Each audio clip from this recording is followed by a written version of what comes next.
हाय दोस्तों, good morning to all of you. सभी को नमस्कार मेरा। जय हिंद, जय भारत। मैं हिम्मत काला। आज हम भारत के संविधान के अनुच्छेद 111 की बात करेंगे। अनुच्छेद 111 में लिखा गया है, अनुच्छेद 111 क्या कहता है। दोस्तों, अनुच्छेद 111 के तहत भारत का राष्ट्रपति वीटो शक्ति का प्रयोग करता है। अनुच्छेद 111 के तहत भारत का राष्ट्रपति विधेयकों पर अनुमति प्रदान करता है।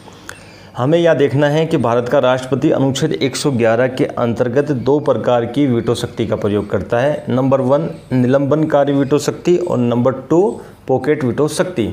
हमें सबसे पहले ये जानना है कि निलंबनकारी वीटो शक्ति क्या होती है भारत के राष्ट्रपति की। निलंबनकारी वीटो शक्ति का अर्थ होता है यदि भारत की संसद अपनी शक्ति का प्रयोग करते हुए किसी विधेयक को भारत के राष्ट्रपति के पास भेजती है, तब भारत का राष्ट्रपति अपनी शक्ति का प्रयोग करते हुए उसी विधेयक को भारत की संसद को वापस लौटा देता है। तब भारत की संसद पुनः अपनी शक्ति का प्रयोग करते हुए उसी बिल को भारत के राष्ट्रपति के पास भेजती है। तब भारत का राष्ट्रपति यहाँ पर साइन करने के लिए बाध्य हो जाता है। इस तरह से भारत के राष्ट्रपति ने यहाँ पर कुछ समय के लिए विधेयक में देरी की है। इसे ही निलंबनकारी वीटो शक्ति कहते हैं भारत की राष्ट्रपति की।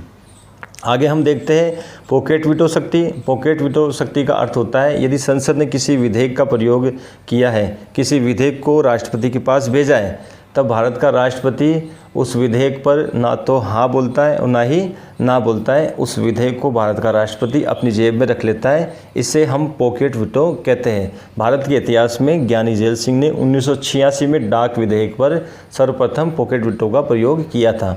इस तरह से भारत का राष्ट्रपति अनुच्छेद 111 के अंतर्गत दो प्रकार की वीटो शक्ति का प्रयोग करता है। नंबर 1 निलंबनकारी वीटो शक्ति और नंबर 2 पॉकेट वीटो शक्ति। लेकिन सबसे बड़ी बात यह है, देखने वाली बात यह है कि इन दो पॉकेट वीटो शक्ति के अलावा, इन दो शक्तियों के अलावा भारत का राष्ट्रपति एक और शक्ति का प्रयोग करता है। उसे हम निरंकुश वीटो शक्ति कहते हैं। हमें यह देखना है कि अनुच्छेद 201 के तहत राज्य का राज्यपाल भारत के राष्ट्रपति को कोई विधेयक भेजता है, कोई बिल भेजता है, उस विधेयक पर, उस बिल पर भारत का राष्ट्रपति मौन रहता है, चुप रहता है। अर्थात भारत के राष्ट्रपति ने यहाँ पर निरंकुश वीटो शक्ति का प्रयोग किया। इस तरह से भारत के राष्ट्रपति के पास निलंबनकारी वीटो शक्ति और पॉकेट वीटो शक्ति और निरंकुश वीटो शक्ति पाई जाती है। लेकिन आपको ध्यान देना यह है कि भारत का राष्ट्रपति अनुच्छेद 111 के अंतर्गत तो दो ही प्रकार की वीटो शक्ति का प्रयोग करता है, निलंबनकारी वीटो शक्ति और पॉकेट वीटो शक्ति। लेकिन अनुच्छेद 201 के तहत एक ही प्रकार की वीटो शक्ति का प्रयोग करता है। उसका नाम है आरक्षित बिल या निरंकुश बिल। दोस्तों, ये सबसे अच्छा आर्टिकल है और अक्सर एग्जाम में पूछे जाने वाला आर्टिकल है।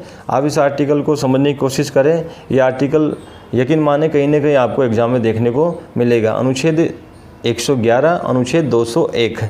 जय हिंद, जय भारत।